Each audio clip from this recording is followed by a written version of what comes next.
Star news Marathi, नवे पाऊल नवी दिशा। खानापूर तालुक्यात राष्ट्रवादीने फुंकलं रणशिंग, नेत्यांना फोडणार घाम, बैठकीत ठरला। सांगली शहरामध्ये गुंतवणुकीचा विचार करताय? कमर्शियल लोकेशन हवं आहे, स्वतःलाच व्यवसाय करायचा आहे किंवा नामांकित ब्रँड्ससाठी भाडे तत्वावर द्यायचं आहे? मग डोळे झाकून एकच पर्याय, श्री राजलक्ष्मी मॉल। सांगली जिल्ह्यातील नामांकित, अनुभवी व सुप्रसिद्ध श्री राजलक्ष्मी ग्रुप यांचे श्री राजलक्ष्मी मॉल एकाच छताखाली branded showrooms, restaurant, gym, food court, multiplex theatre, club house, game zone. नुसता मॉलच नाही तर लवकरच सांगलीमधील multi branded entertainment centre. Shri Rajalakshmi mall मध्ये आपली गुंतवणूक करा आणि मिळवा प्रचंड परतावा आणि प्रचंड फायदा। श्री राजलक्ष्मी ग्रुप आता पुण्यामध्ये देखील अनेक गुंतवणुकींचे पर्याय उपलब्ध। चला चला, दिवाळी आली, KSK मॉल मध्ये खरेदीची वेळ झाली। सांगली नंतर आळसंद मध्ये पहिल्यांदाच भव्य मॉल, सर्वच वस्तू एकाच छताखाली।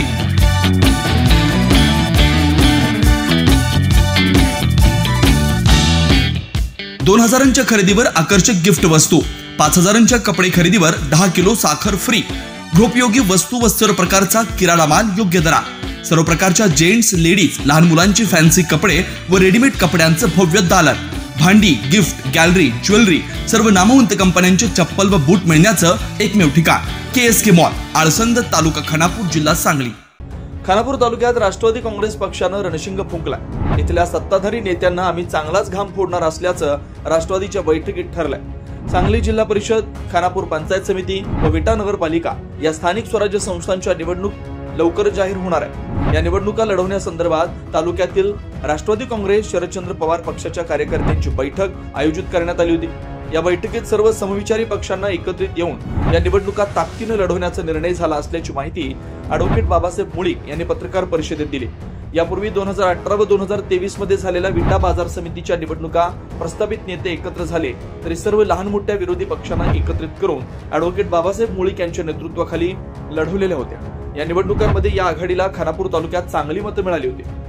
त्यापूर्वी 2001 मध्ये सर्व प्रस्तावित नेत्यांच्या विरुद्ध विटा बाजार समितीची निवडणूक लढवलेली होती।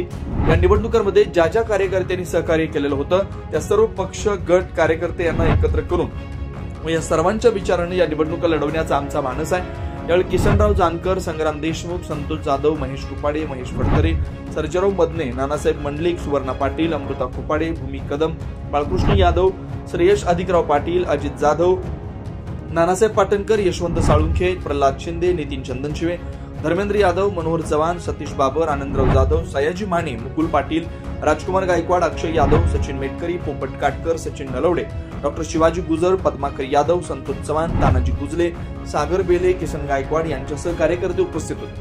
2 महिन्यात सांगली जिल्हा परिषद, खानापूर पंचायत समिती, विटा नगरपालिका या निवडणुका होणार आहेत। या निवडणुकीसाठी गटांची रचना, वार्डांची रचना अंतिम झालेली आहे। गटांच्या, जिल्हा परिषद गटांच्या आरक्षणाच्या संदर्भात आम्ही हरकती घेतलेल्या आहेत। त्या हरकतीवर सुनावणी होऊन 31 तारखेला अंतिम आरक्षण जाहीर होणार आहे।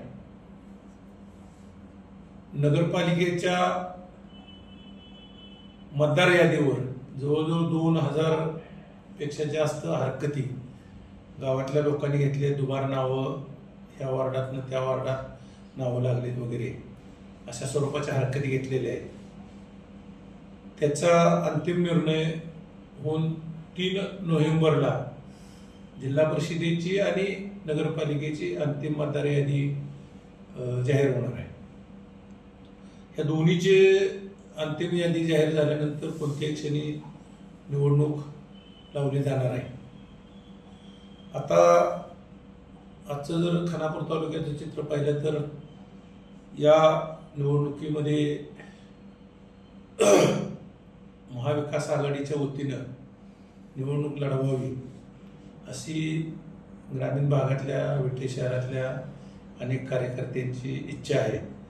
त्या दृष्टीनं आम्ही आज राष्ट्रवादी काँग्रेस शरद पवार पक्षाच्या कार्यकर्त्यांची बैठक या ठिकाणी आयोजित केली आणि या बैठकीमध्ये सर्वानुमते आमचं असं ठरलेलं आहे की जिल्हा परिषदेचे 4 गट, पंचायत समितीचे 8 गट आणि नगरपालिकेच्या सर्व जागा नगराध्यक्षपदासह लढवण्याच्या दृष्टीने आपण तयारी करूया।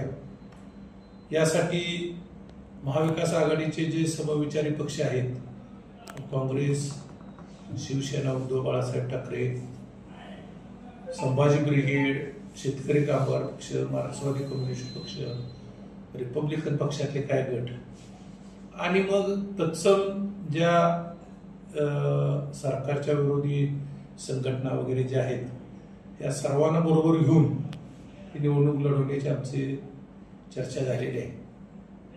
आता यापूर्वी 2018 साली आणि 2023 साली खानापूर कृषी उत्पन्न बाजार समितीचे सर्व नेते एका बाजूला असताना सुद्धा आम्ही 2दा निवडणूक लढवून खानापूर तालुक्यात आम्हाला चांगला लोकांचा प्रतिसाद मिळालेला होता।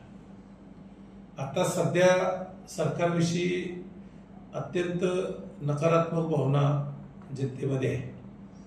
अलीकडची काय प्रकरणं असतील किंवा शेतकऱ्यांची कर्जमाफी, लाडक्या बहिणीच्या तपासणी, लाडक्या बहिणीमध्ये अपात्र फॉर्म काढण्याचा जो प्रकार सुरू आहे आणि लहान लहान समाज घटकावर जे अन्याय होते अल्पसंख्याक लोकांच्यावर, आरक्षणाच्या प्रश्नामध्ये मराठा कुणबी या आरक्षणाच्या विषयावर एका बाजूला मराठा समाज आणि दुसऱ्या बाजूला अल्पसंख्याक असा जातीय संघर्ष सुरू आहे।